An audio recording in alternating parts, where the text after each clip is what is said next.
Hi, this is Jillian with another episode of SEO Easy Peasy, because marketing your business online using SEO should be easy. Today we're going to talk about how to find out how a blog post you've written for is currently ranking. And a lot of times you can go into Google Search Console and fiddle around, but sometimes you just want a quick little way to check, and that's what I'm going to show you how to do today. I'm also going to show you how you can also check manually as well. I don't usually recommend doing that, and I'll tell you why in a minute. So let's jump in.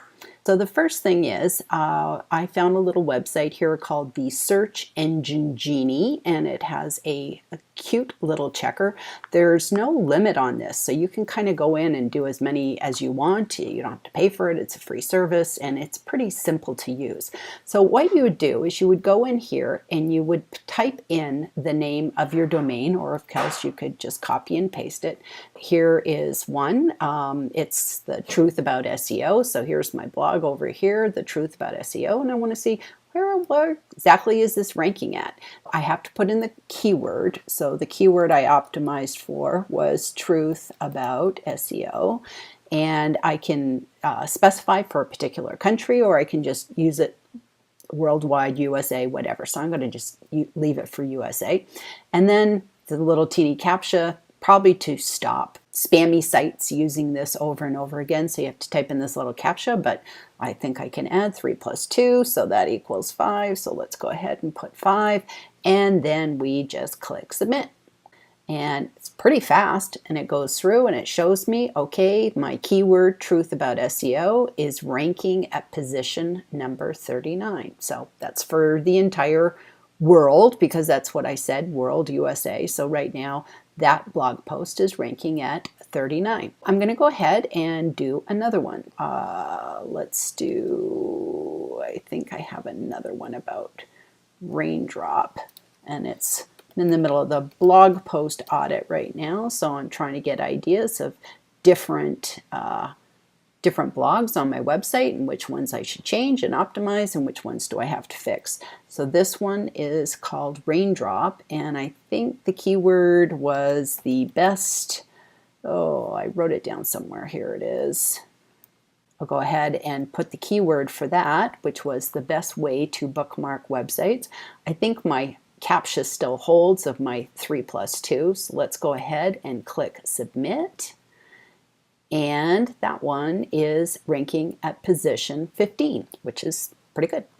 It'd be nice, of course, if it was in the top 3. That's what we're aiming for. But sometimes you're just trying to do the best that you can. Getting to 15 for that one, maybe I'm going to go back, and I'm actually in the process of trying to figure out what can I do better about this. One of the things that I have is I actually have a YouTube that I never really thought to include the YouTube right inside. And actually the YouTube is doing really, really well. I've had thousands of views.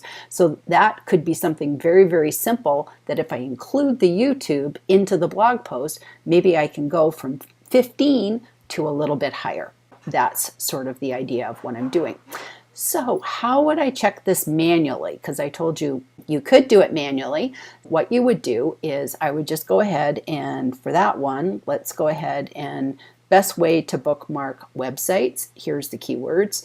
And I have a neat little Chrome extension called the Google SERP Counter. And I actually like to use this. This is just a nice little extension. And if you add that, and I turn that on, it will reload the page, and then look, it actually goes ahead and puts the position number beside every single search result. So I actually love to use this because then I don't have to sit there counting 1, 2, 3, 4, 5. And it skips the ads. When it gets to like either an answer box or ads or something like that, it skips the ads. So it's only doing organic, which is of course what we're interested in. So if I wanted to search this and I wanted to find out where exactly do I hit for this, first of all, probably be a good idea to change my settings, because this is only going to show me, if I go down to the bottom of the page, actually I think I've already done it, this will show me the first 50, because that's how I have it set. If I wanted to go further, I could click on settings, search settings, and I could actually, you know, you might say, oh, I only want to see 20 results per page.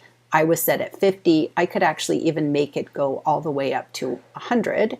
Click here and go ahead and click save. Okay. And I'm not a robot. All right. Okay, so once you have changed your search results to be 100 on a page, then you can go through and find out exactly where your website is. Now, of course, you could sit here scrolling forever looking for your particular website, but there is a way that you can do it quickly by just doing, on a Mac, it's Command and F, and I believe on Windows, it's probably a Control and F, and then you just go ahead and type in the name of your website, which I already have here, and you hit enter, and then boom, it just goes exactly where you want it to go. So right now I see that here's my website and my blog post, and it's at number 14, which if we go back to the Google rank checker, we see that it's one off. So it's always going to be a little bit off because there's so many different things that can affect a manual search. It could be based on your search history. It could be based on your location, all sorts of different things. So that's why sometimes the manual search isn't quite valid, but it's not going to be totally crazy. It's just going to be maybe just one or two, well, a few positions away. Sometimes I'll use a manual search, just kind of gives me a good idea, and I really like that. So there you go. I think this is a great little tool to use. You can use this at any time just to see how your blog post is. And again, if you want to check it, if you were trying to optimize your blog post to be in a particular country, Italy, Spain, Mexico, whatever, if you wanted to go in and select that particular country, then you could narrow down your results and see how your blog post is ranking in that country as well. So I hope you found this episode of SEO Easy Peasy helpful. If you do, I hope you'll give us a thumbs up or leave a comment below. And be sure to subscribe to our YouTube channel so you don't miss the next episode of SEO Easy Peasy.